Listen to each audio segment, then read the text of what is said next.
Well, there are various things that have happened, I think, as a result of this project.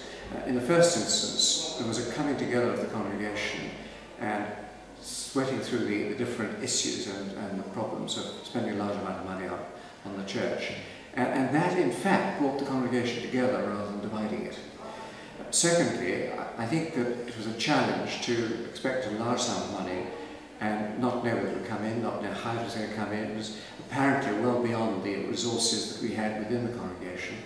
And month by month, as the project began, we found just enough money arriving in order to pay the bills. And that gave such a sense of God's concern and care for us as a people. I think a third thing about it is that when we came back into the church, we found it very exciting to suddenly discover that the church was even better than we'd expected. And that led to a great deal of praise and thanksgiving amongst the members of the church. So the project had a great spiritual effect upon the congregation, and it fitted into the whole program that we had. It wasn't as if we suddenly stopped our program and started on building. The building was just simply part of the process, with all the time the feeling that if we had a building that was appropriate, then we would have a greater impact with the gospel.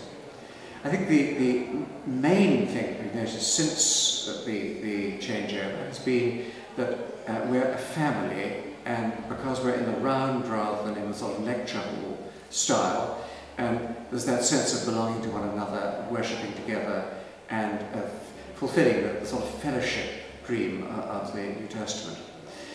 Of course, the second thing that is most striking is that we've got a freedom now, because we can take the chairs away, we can have all sorts of different events in it. It's not a Sunday-only sort of building with pews that dictate what you can do.